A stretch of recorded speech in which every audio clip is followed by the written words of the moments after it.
Salve, salve, senhoras e senhores. Bebuns bem boas deste Brasil dance muito mais varonil. E hoje, nesse nosso bate-papo aqui, já vou até abrir a minha pedra para ir molhando com ela. O assunto hoje é um assunto que vem sendo recorrente, né? Que são memórias, né? Recuerdos, saudades. E hoje eu vou falar aqui, até assim à guisa de uma homenagem, né? De um local, um ambiente público, né? Que foi o único ambiente público que onde até hoje eu me senti bem, me senti muito à vontade. Eu não gosto de ambientes públicos. Restaurante, não gosto, não me sinto bem. Cinema, já gostei muito, mas hoje eu jamais conseguiria ficar 2 horas no meio daquele pessoal comendo, já me dá um certo pânico. Shopping center, piorou. Não gosto de ambiente público, não gosto. Acho uma promiscuidade meio desnecessária, enfim, tá? Mas esse realmente eu sempre me senti muito bem lá, muito à vontade, né? Em casa. É um clichê, mas eu me senti em casa. Esse lugar, meus amigos, o Paulista foi, né? Finado, né? Que o diabo, que é o pai do rock, o tenha em bom lugar. Foi o Paulistânia Rock Bar, né? De propriedade do velho Durval, né? Que durante muito tempo foi o homem do rock no Brasil.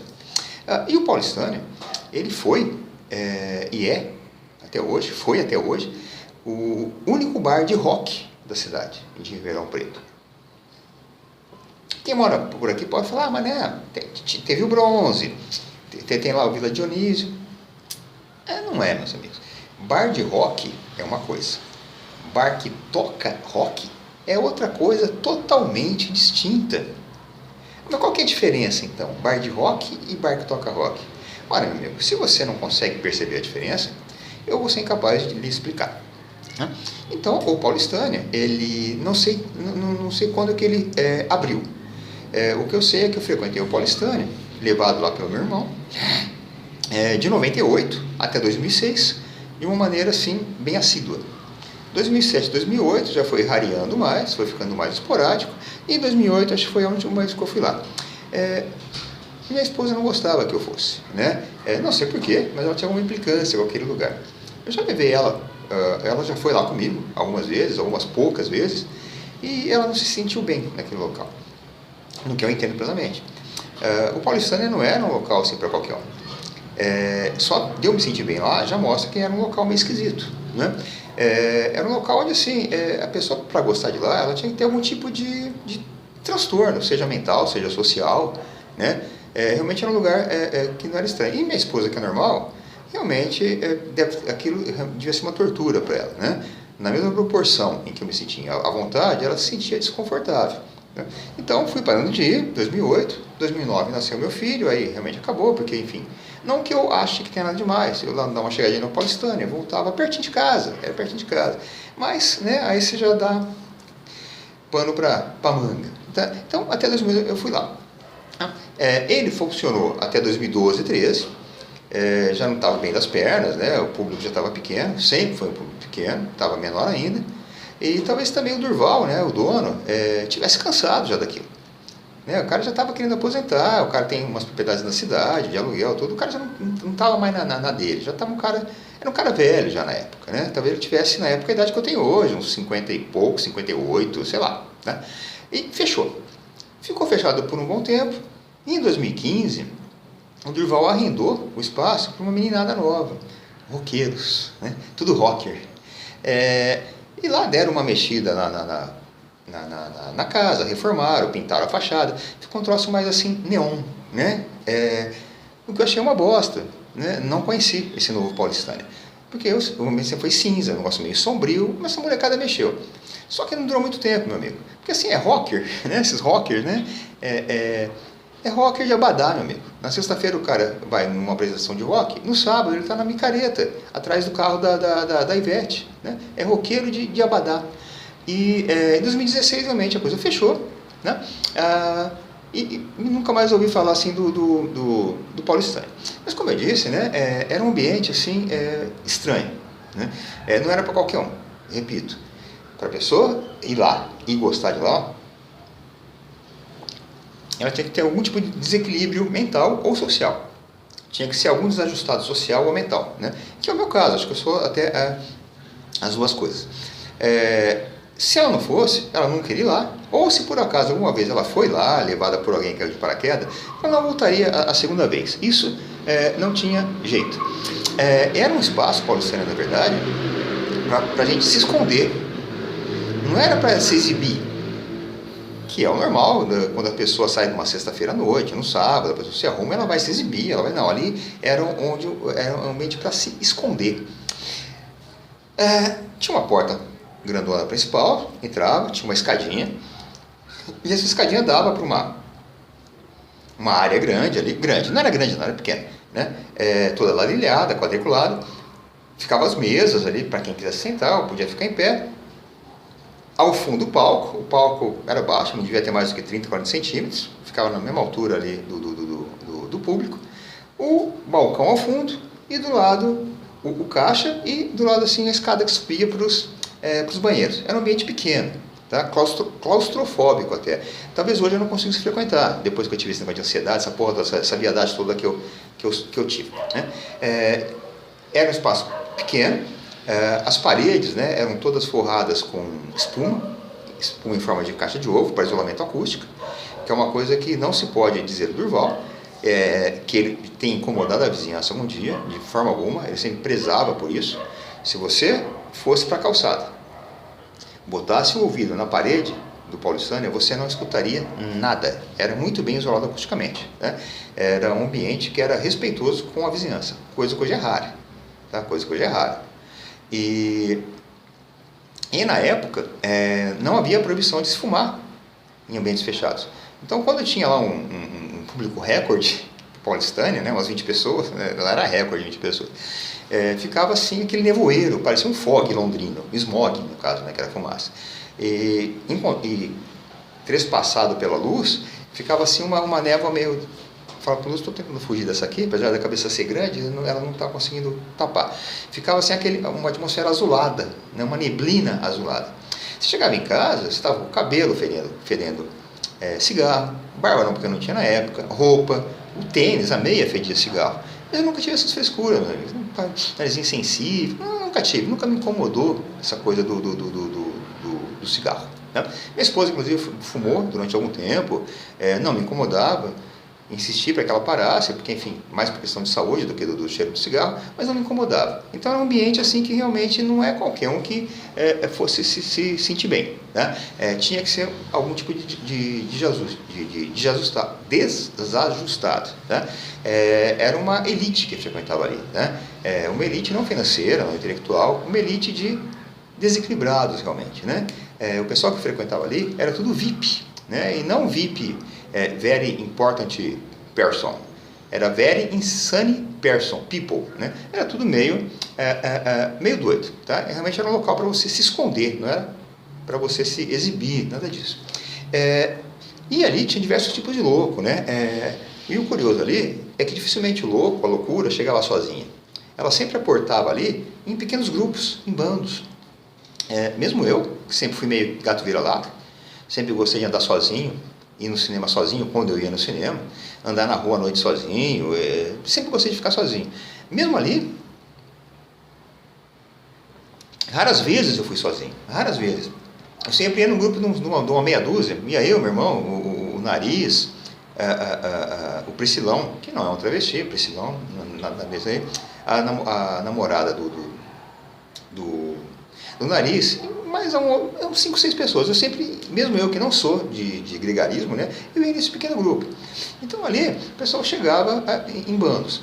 Esses bandos, eles coexistiam assim pacificamente. Nunca teve briga entre nenhum desses bandos, dessas panelinhas. A gente se cruzava tudo, era muito cordial com o outro, cumprimentava tudo. Não havia briga, mas não havia também uma mistura. Eles não se misturavam, a gente não se misturava. Não havia ali uma troca de conversa, de informação, não. Cada um respeitava o outro, né? A loucura ali dentro, ela era segmentada e ela era immiscível, né? E tanto assim que eu passei todos esses anos lá vendo pessoas lá recorrentemente. Os frequentadores basicamente eram os mesmos. Acho que uns 70% de quem frequentava, sem lá, eram sempre os mesmos. E tinha essas variantes, que de vez em quando o cara queria a primeira vez, depois não voltava, tudo. Então eu passei anos ali cumprimentando pessoas, né, que eu nunca soube o nome e que eles também nunca souberam o meu também, né. E ali havia, lógico, né, as mais diferentes tribos. Tinha o cara que era mais metaleiro, o cara que era mais pro progressivo, o cara que era mais pro blues, o cara que era o Raul Seixista, né, o cara alternativo, né, toda essa coisa assim. Mas tinha um grupo que esse se destacava, né, era um grupo feminino, o que era raro ali. O paulistano quase não ia mulher. Se você saísse de casa querendo pegar mulher, meu amigo, e fosse no paulistano, você ia voltar para casa e morrer na bronha. Você não tem a dúvida, tá? Só se você fosse um cara muito fudidão, tivesse muita sorte, senão você ia morrer na bronha, não tinha mulher. E esse grupo, ele era frequente ali também, tinha 5, 6, 7, 8, não sei. E era um grupo feminino, né? E era a única coisa assim que trazia uma certa delicadeza para aquele ambiente, né? Não que fosse um ambiente machista de forma alguma, mas era um ambiente masculino, né? Mas trazia ali essa certa delicadeza. E desse grupo, todas elas eram assim, gordas, não é gordinha não, eram gordas, era GG, né? E aí, como a gente não sabia o nome de ninguém, a gente rotulava alguns grupos, né? Provavelmente alguns grupos rotulavam o nosso também. E essas meninas passaram a ser chamadas de as pichorras, né? A confraria das pichorras. E, aliás, né, quem cunhou essa alcunha, esse apelido, foi realmente a minha amiga Priscilão, que, repito, apesar do nome Priscilão, não é um travesti. Eu acho que ela devia ter alguma treta com uma daquelas gordinhas lá, e ela chamava de pichorra. Eu já procurei dicionários, etc, e o termo pichorra, ele não consta de nenhum dicionário formal da língua portuguesa. Essa palavra não existe. Se vocês acharem, até comenta aí se alguém conhece. Mas, no dicionário revisado da nova ortografia do Priscilão, pichorra significava isso. Era um termo pejorativo, né, para gorda, para chupeta de baleia, para rolha de poço, para pudim de banha, né? Então, a confraria das pichorras. Só que aí, meu amigo, teve o seguinte, né? Como no paulistano realmente não havia beldades, né, para efeito de comparação, essas pichorras elas começaram a se tornar meio sexy, porque só tinha elas de mulher ali, não tinha outra. Então, era mesmo, né? E o termo pichorra ali, na verdade, né, elas passaram a ser assim, as musas do paulistano. Quando elas não iam, ficava sem graça o local, né? As pichorras, elas davam aquele toque, assim, de feminilidade para o local, né? Apesar das características físicas que não são aí as padrões, aquela coisa toda. Então as pichorras passaram a ser musas paulistanas, né? E aí o Priscilão, né, deu um tiro no pé. Ela batizou de confraria das pichorras, que era para ser um termo pejorativo, e acabou sendo o quê? Uma honraria. Se alguém falasse, se aquela é uma pichorra, nossa, ela estava sendo condecorada, né? Ela não era uma gorda, ela era já uma plus size, né? Era uma gordinha que tinha sex appeal, né? Porque realmente na falta de um amigo, o cara, né? E aquela história mesmo. Eu fiz aqui umas anotações aqui, tá. Sim. E no paulistano, obviamente, tocava uma variedade grande de bandas. Tocava blues. De vez em quando tinha os reggaes lá, eu geralmente não ia, ou quando ia e era reggae é porque eu não sabia, né? E havia, obviamente, o que era a prata da casa. Esse era a prata da casa, que era o Grilo do Vergueiro, que era o cover do Raul Seixas. Esse, invariavelmente, todo mês, ele tocava lá, pelo menos uma vez por mês, às vezes até mais. Funcionava de sexta e sábado o paulistano, das 11 até a hora que acabasse. E o Grilo do Vergueiro, né, ele era cover do Raul, né? Eu escutei muito mais música do Raul Seixas pela voz do Grilo Vergueiro do que do próprio Raul, do que em rádio ou em CD que eu tenho baixado na internet aqui. Quando eu comecei ir lá, um dos músicos dele, acho que o baixista, ele ficava mais no violão, na guitarra, né? Tinha uma voz muito parecida com a do Marcelo Nova, muito parecida mesmo.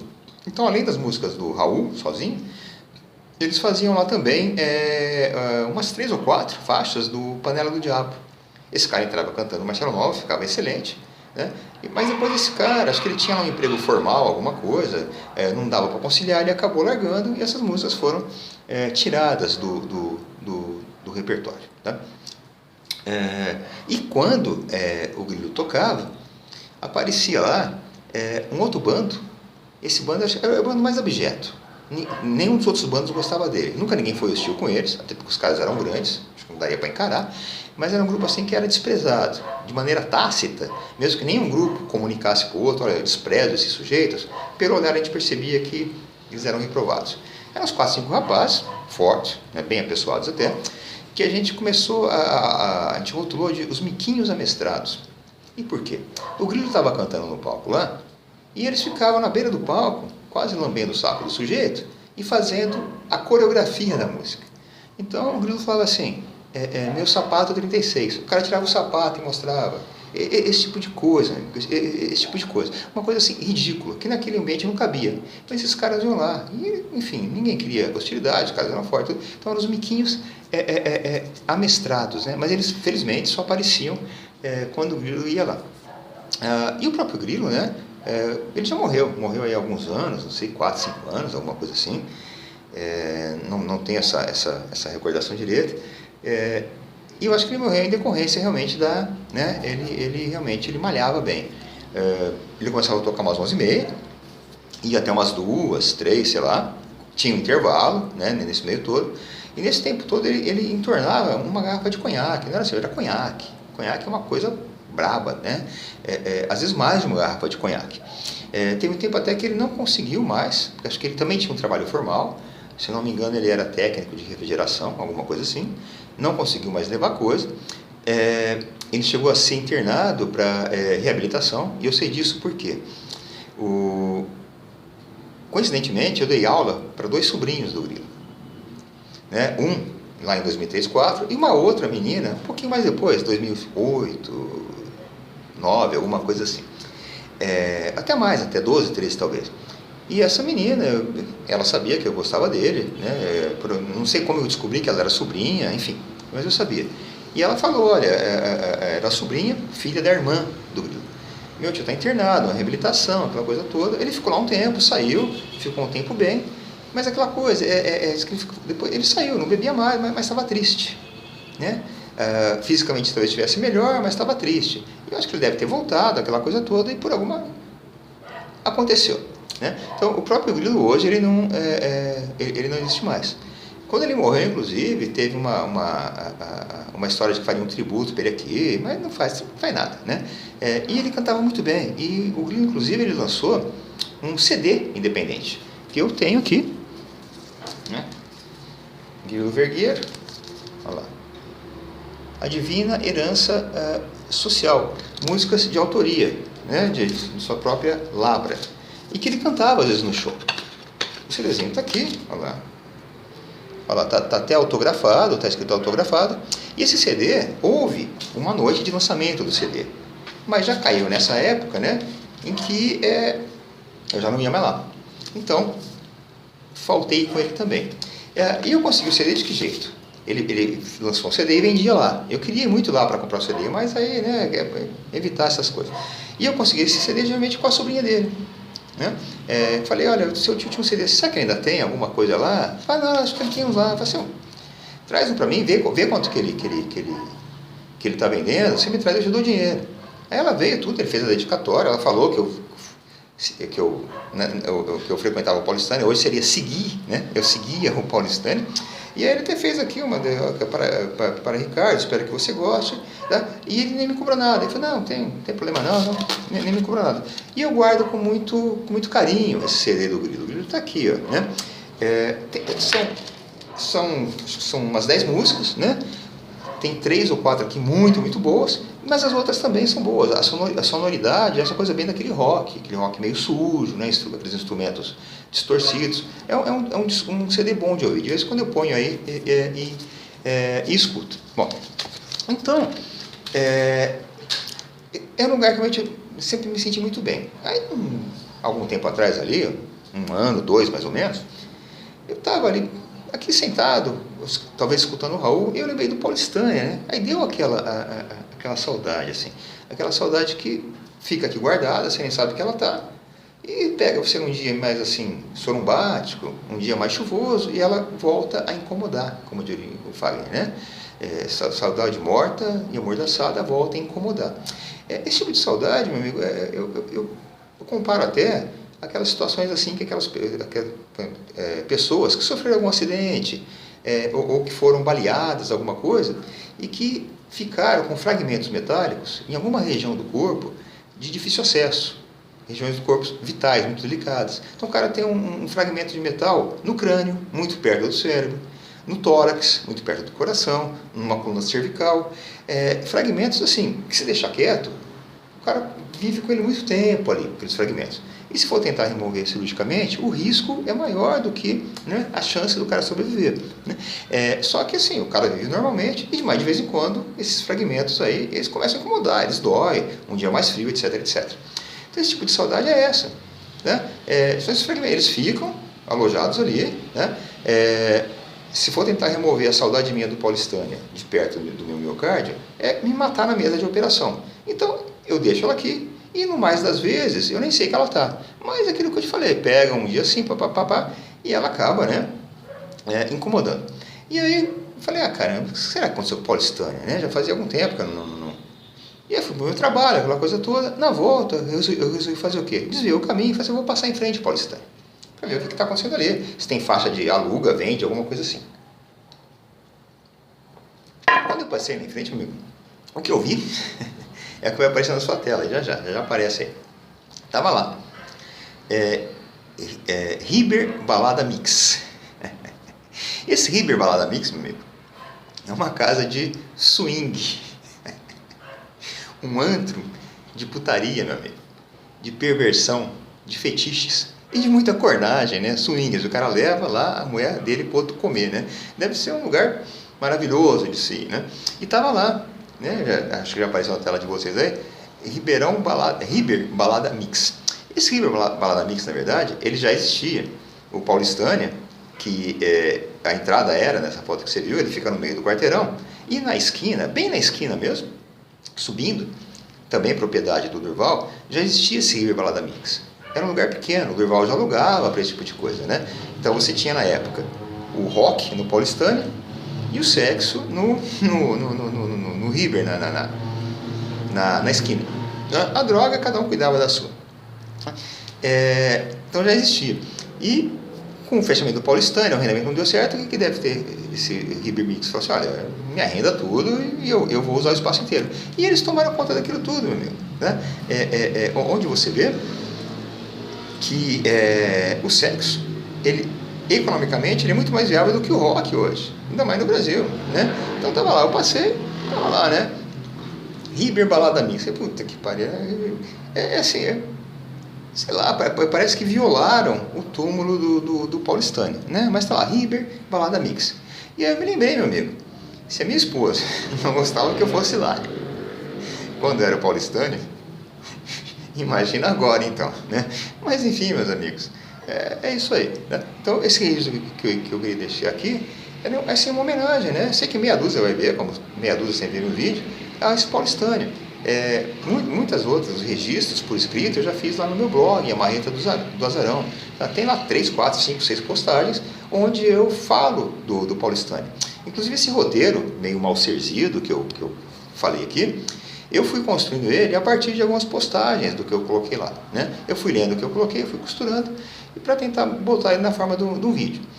Mas realmente, né, como eu disse, o Paulistânia Rock Bar foi um único lugar realmente onde eu me sentia em casa. Então, um local de maluco, de gente que não se encaixa em outros lugares, né? E é isso.